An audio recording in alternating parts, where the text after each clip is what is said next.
News trends തുടരുകയാണ്. ഇപ്പോൾ പുറത്തുവരുന്ന വിവരങ്ങൾ അനുസരിച്ച് രാഹുൽ മാങ്കൂട്ടത്തിൽ രക്ഷപ്പെട്ടത് അതിവിദഗ്ധമായി എന്നുള്ളതാണ്. പ്രത്യേകിച്ച് CCTV ദൃശ്യങ്ങളിൽ കുടുങ്ങാത്ത തരത്തിലുള്ള വഴികളിലൂടെയാണ് രാഹുൽ മാങ്കൂട്ടത്തിൽ സഞ്ചരിച്ചത് എന്ന വിവരങ്ങൾ ഇപ്പോൾ പുറത്തുവരുന്നുണ്ട്.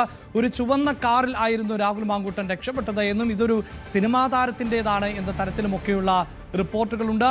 CV അനുമോദാണ് വാർത്തയുടെ വിശദാംശങ്ങളുമായി ചേരുന്നത്. അനുമോദ്, ഒരു ഭാഗത്ത് പോലീസ് വ്യാപകമായ പരിശോധന നടത്തുന്നുണ്ട് രാഹുൽ മാങ്കൂട്ടത്തിനെ കണ്ടെത്തുന്നതിന് വേണ്ടി. അപ്പോഴും രാഹുൽ കാണാമറിയത്ത് തന്നെയാണ്. എങ്ങനെ രാഹുൽ രക്ഷപ്പെട്ടു? പ്രത്യേകിച്ച് അദ്ദേഹം ഒരു MLA ആണ്, എല്ലാവർക്കും അറിയാവുന്ന ഒരു മുഖമാണ്. എന്നിട്ടും രാഹുലിന് ഒളിച്ചിരിക്കാൻ പറ്റുന്നു. CPIM ആരോപിക്കുന്നത് കോൺഗ്രസ് ആണ് ഒളിത്താവളം ഒരുക്കുന്നത് എന്നാണ്. അഭിലാഷ്, രാഹുൽ മാങ്കൂട്ടത്തിൽ കഴിഞ്ഞ വ്യാഴാഴ്ച പാലക്കാട് നിന്നും മുങ്ങിയത് അതിവിദഗ്ധമായിട്ടാണെന്നാണ് നമുക്ക് ലഭ്യമാകുന്ന വിവരം. ഒരിക്കലും ആരും നിരീക്ഷിക്കരുത് അല്ലെങ്കിൽ കണ്ടെത്താൻ കഴിയരുത് എന്ന വിലയിരുത്തലോടെ അല്ലെങ്കിൽ ഒരു മുൻകരുതലോടെ CCTV ഇല്ലാത്ത വഴികളാണ് രാഹുൽ തിരഞ്ഞെടുത്തതെന്നാണ് സംശയിക്കുന്നത്. ഒരു ചുവന്ന പോളോ കാറിലാണ് രാഹുൽ മുങ്ങിയത് എന്നൊരു നിഗമനത്തിലാണ് അന്വേഷണ സംഘമുള്ളത്. ഇതൊരു സിനിമാ താരത്തിന്റേതാണെന്നും സംശയമുണ്ട്. അതുകൊണ്ട് തന്നെ ഇതെല്ലാം കേന്ദ്രീകരിച്ചുകൊണ്ടാണ് പ്രത്യേക അന്വേഷണ സംഘത്തിന്റെ പരിശോധനകളും മറ്റു നടപടികളും ഒക്കെ തന്നെ പുരോഗമിക്കുന്നത്. രാഹുൽ മാങ്കൂട്ടത്തിന്റെ ഓഫീസിലെ CCTV ദൃശ്യങ്ങളും ഫ്ളാറ്റിലെ CCTV ദൃശ്യങ്ങളും ഡിലീറ്റ് ചെയ്ത നിലയിലാണ് കണ്ടെത്തിയിട്ടുള്ളത്. വ്യാഴാഴ്ചത്തെ ദൃശ്യങ്ങളാണ് DVRന് ഡിലീറ്റ് ചെയ്തിരിക്കുന്നതെന്ന് SITക്ക് മനസ്സിലാക്കുന്നത്. SIT DVR കസ്റ്റഡിയിൽ എടുത്തിട്ടുണ്ട്. അപ്പാർട്ട്മെന്റിന്റെ കെയർടേക്കറെ സ്വാധീനിച്ച് ഇത് ചീട്ട് ചെയ്യിച്ചതാണെന്ന സംശയവും SITക്കുണ്ട്. അതുകൊണ്ട് തന്നെ കെയർടേക്കറെ SIT ഇന്ന് ചോദ്യം ചെയ്യും. അതോടൊപ്പം തന്നെ പാലക്കാടിന് പുറമെ സമീപ ജില്ലകളിലും മലപ്പുറവും തൃശ്ശൂരും ഒക്കെ സംശയമുള്ള ഇടങ്ങളിൽ പരിശോധന നടക്കുന്നുണ്ട്. കോൺഗ്രസിന്റെ പ്രാദേശികമായിട്ടുള്ള വിവിധ ഇടങ്ങളിൽ അവരുടെ എല്ലാം സഹായം ഈ ഒളിത്താവളം കണ്ടെത്തുന്നതിന് രാഹുൽ മാങ്കൂട്ടത്തിന് ലഭിക്കുന്നുണ്ട് എന്നാണ് ഇടതുപക്ഷം ഉന്നയിക്കുന്ന പ്രധാനപ്പെട്ട ആക്ഷേപം. അതുകൊണ്ടാണ് മൊബൈൽ ഫോൺ ഓഫ് ചെയ്ത് മറ്റാർക്കും കണ്ടെത്താൻ കഴിയാത്ത രീതിയിൽ രാഹുലിന് പലയിടങ്ങളിൽ കഴിയാൻ കഴിയുന്നത് എന്നൊരു ആക്ഷേപമാണ് ഇടതുപക്ഷം ഉന്നയിക്കുന്നത്. ഇത് കേന്ദ്രീകരിച്ച് ഈ ലഭ്യമാകുന്ന വിവരങ്ങൾ കേന്ദ്രീകരിച്ച് തന്നെയാണ് ഇപ്പോൾ അന്വേഷണ സംഘത്തിന്റെ നടപടികളും പുരോഗമിക്കുന്നത്. ഇന്ന് പാലക്കാട് നഗരപ്രദേശങ്ങളിലും അതുപോലെ തന്നെ MLA ഓഫീസ് പരിസരത്തുള്ള CCTV കേന്ദ്രീകരിച്ചാണ് SITയുടെ ഭാഗത്തുള്ള അന്വേഷണങ്ങൾ ഉള്ളത്.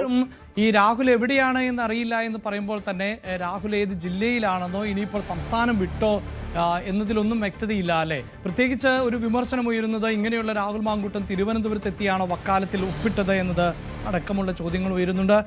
അത് രാഹുൽ മാങ്കൂട്ടം അല്ല ഒപ്പിട്ടത് എന്ന തരത്തിലുള്ള സോഷ്യൽ മീഡിയ പ്ലാറ്റ്ഫോമുകളിലെ പ്രചാരണമുണ്ട്. അങ്ങനെയൊക്കെയുള്ള വ്യാപകമായ പ്രചാരണം നടക്കുമ്പോഴും രാഹുൽ എവിടെ എന്നതിൽ ഇപ്പോഴും വ്യക്തതയില്ല. രാഹുലിന് വേണ്ടിയുള്ള തെരച്ചിൽ വ്യാപകമാക്കുമ്പോഴും സംസ്ഥാനം വിട്ടോ സംസ്ഥാനത്തിനകത്തുണ്ടോ അല്ലെങ്കിൽ ഏത് ജില്ലയിൽ എന്ന് പോലും അന്വേഷണ സംഘത്തിന് വ്യക്തതയില്ല എന്നല്ലേ മനസ്സിലാക്കേണ്ടത്? തീർച്ചയായും അന്വേഷണ സംഘം ഇക്കാര്യത്തിൽ ഇരുട്ടിൽ തപ്പുകയാണ് എന്ന് തന്നെ വേണം കരുതുവാൻ. കാരണം ഒരു തരത്തിലും രാഹുൽ മാങ്കൂട്ടത്തിന്റെ ലൊക്കേഷൻ കണ്ടെത്താൻ കഴിഞ്ഞിട്ടില്ല. പലയിടങ്ങളിലായിട്ടുണ്ട് എന്ന തരത്തിൽ തന്നെയാണ് ഇപ്പോൾ ലഭ്യമാകുന്ന സൂചനകൾ. ഇതിൽ പ്രധാനമായിട്ടും സാധാരണഗതിയിൽ കേസിന്റെ അന്വേഷണം പുരോഗമിക്കുന്നതിന് ഏറ്റവും അധികം ഉപയോഗിക്കുന്നത് മൊബൈൽ ടവർ ലൊക്കേഷനാണ്. പക്ഷേ മൊബൈൽ ഫോൺ ഓഫ് ആയി കിടക്കുന്നത് കൊണ്ട് തന്നെ ടവർ ലൊക്കേഷൻ കേന്ദ്രീകരിച്ചുള്ള അന്വേഷണം നടത്തുന്നതിന് പ്രശ്നമുണ്ട്. അതോടൊപ്പം തന്നെ രാഹുലിന്റെ സ്റ്റാഫുകളെ ചോദ്യം ചെയ്യുന്നു. സ്റ്റാഫുകളുടെ മൊഴി വിശദമായി എടുക്കുന്നുണ്ട്. അതേപോലെ സ്റ്റാഫുകളുടെ ടവർ ലൊക്കേഷൻ കേന്ദ്രീകരിച്ച്, അതായത് അവരുടെ CDR കേന്ദ്രീകരിച്ചും അന്വേഷണം നടക്കുന്നുണ്ട്. ഇതിനോടൊക്കെ ആരോടൊക്കെ സംസാരിച്ചു എന്നുള്ള കാര്യങ്ങളൊക്കെ സംഘം പരിശോധിക്കുന്നുണ്ട്. ഒരിക്കലും രാഹുൽ മാങ്കൂട്ടത്തിലെ ഇവരുടെ സഹായമില്ലാതെ പരിപൂർണമായിട്ട് ഒറ്റയ്ക്ക് ഈ കാര്യങ്ങൾ ചെയ്യാൻ കഴിയില്ല എന്ന് തന്നെയാണ് വിലയിരുത്തുന്നത്. അതുകൊണ്ട് തന്നെ രാഹുലിനൊപ്പമുള്ളവരുടെ മൊബൈൽ ഫോൺ രേഖകളും അതേപോലെയുള്ള അവരുടെ സംഭാഷണങ്ങളൊക്കെ തന്നെ പരിശോധിക്കുന്നുണ്ട്. അങ്ങനെ രാഹുലിലേക്ക് എത്താനുള്ള വഴികളാണ് ഇപ്പോൾ SIT പരിശോധിക്കുന്നത്. ഇതോടൊപ്പം തന്നെ പലയിടങ്ങളിൽ നിന്നും രാഹുൽ മാങ്കൂട്ടത്തിൽ ചില ഒളിത്താവളങ്ങൾ ഉണ്ടാകാമെന്ന സൂചന ലഭിക്കുന്നുണ്ട്. അത് കേന്ദ്രീകരിച്ച് പ്രാദേശികമായിട്ടുള്ള പോലീസിന്റെ സഹായത്തോടെയുള്ള അന്വേഷണങ്ങളും പുരോഗമിക്കുന്നുണ്ട്. എന്നാണെങ്കിലും ഒരു MLA ആണ് ഇത്രയും ദിവസമായിട്ട് എവിടെയാണെന്ന് പോലും അറിയാത്ത രീതിയിൽ ഒളിച്ചിരിക്കുന്നത് എന്നുള്ളതാണ് അതിൽ പ്രധാനപ്പെട്ട ഒരു കാര്യം. നേരത്തെ SIT-യുടെ അന്വേഷണത്തിന്റെ ഭാഗമായി ഇന്ന് അദ്ദേഹത്തിന്റെ കൂടെയുള്ള, അതായത് രാഹുൽ മാങ്കൂട്ടത്തിനൊപ്പമുള്ളവരെ ചോദ്യം ചെയ്തിട്ടുണ്ടെങ്കിലും അവരിൽ നിന്നും ഈ അന്വേഷണത്തിലേക്ക്, രാഹുലിലേക്ക് എത്താനുള്ള വിവരങ്ങൾ ലഭിച്ചിട്ടില്ല എന്ന സൂചനകളാണ് അറിയാനാകുന്നത്. എന്തായാലും അന്വേഷണ സംഘത്തിന് രാഹുലിലേക്ക് എത്തിപ്പെടാൻ സാധിച്ചിട്ടില്ല എന്ന് തന്നെയാണ് വ്യക്തമാകുന്നത്. അതെന്തുകൊണ്ട് എന്നത് ഇനിയും വ്യക്തമല്ല. കാരണം സംസ്ഥാനത്തെ അറിയപ്പെടുന്ന ഒരു രാഷ്ട്രീയ നേതാവ്, MLA ആണ്. ആരാണ് ഈ ഒളിത്താവളം ഒരുക്കുന്നത്? CPIM ആക്ഷേപിച്ചുകൊണ്ടേയിരിക്കുന്നു കോൺഗ്രസ് എന്ന്. അതുകൊണ്ട് തന്നെ കോൺഗ്രസിനോട് മാധ്യമപ്രവർത്തകരുടെ ഭാഗത്ത് നിന്ന് ആവർത്തിച്ചുള്ള ചോദ്യമുണ്ടാകുന്നുണ്ട്. KPCC അധ്യക്ഷൻ സണ്ണി ജോസഫിനോട് ഇന്നും മാധ്യമപ്രവർത്തകർ രാഹുൽ എവിടെ എന്ന് ചോദിക്കുകയുണ്ടായി. പക്ഷേ അതിന് പരിഹാസ രൂപേണയുള്ള ഒരു മറുപടിയാണ് ഇന്ന് സണ്ണി ജോസഫ് നൽകിയത്. പോക്കറ്റിലുണ്ട് എന്നതായിരുന്നു മറുപടി.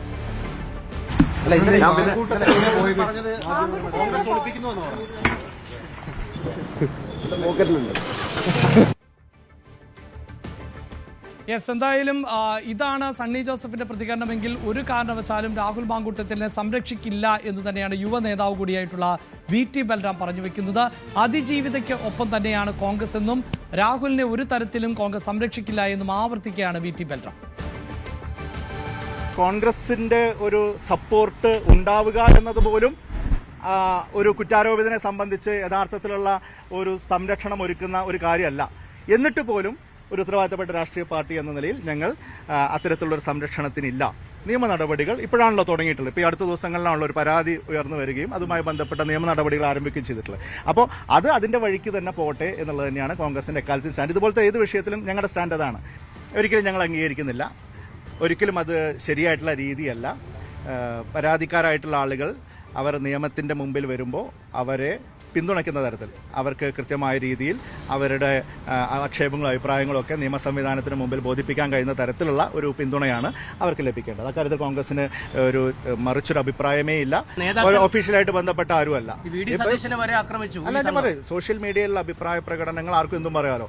പക്ഷേ ഞങ്ങളുമായിട്ട് ഒഫീഷ്യലി ഐഡന്റിഫൈഡ് ആയിട്ടുള്ള ഉത്തരവാദിത്തപ്പെട്ട ഒരാളുടെയും ഭാഗത്തു നിന്നുള്ള അത്തരത്തിലുള്ള പ്രതികരണങ്ങളൊന്നുമില്ല. അത് നിങ്ങൾ മാധ്യമങ്ങളും നിങ്ങൾക്ക് വാർത്തകൾ തരുന്ന ചില ആളുകൾ ഉണ്ടാക്കുന്ന ഒരു സ്റ്റോറി മാത്രമാണ്. ഇതാണ് VT ബൽറാമിന്റെ പ്രതികരണമെങ്കിൽ രാഹുലിനെ ഒളിവിൽ കഴിയാൻ സഹായിക്കുന്നത് കോൺഗ്രസിലെ ഒരു വിഭാഗമെന്ന് ആവർത്തിക്കുകയാണ് CPIM. സംസ്ഥാന സെക്രട്ടറി MV ഗോവിന്ദനാണ് ഈ ആരോപണം ഉന്നയിക്കുന്നത്. സഹായമില്ലെങ്കിൽ ഇങ്ങനെ ഒളിവിൽ കഴിയാൻ സാധിക്കില്ല എന്ന് തന്നെയാണ് CPIM പറഞ്ഞു വെക്കുന്നത്. അതേസമയം രാഹുൽ മാങ്കൂട്ടത്തിനെതിരെ പരാതി നൽകിയ യുവതിയുടെ വിവരങ്ങൾ പുറത്തുവിട്ടതിൽ കേസെടുത്തിട്ടുള്ള സന്ദീപ് വാര്യർ നിയമ നടപടികളിലേക്ക് കടക്കുന്നു എന്നാണ് നമുക്ക് മനസ്സിലാക്കാൻ സാധിക്കുന്നത്.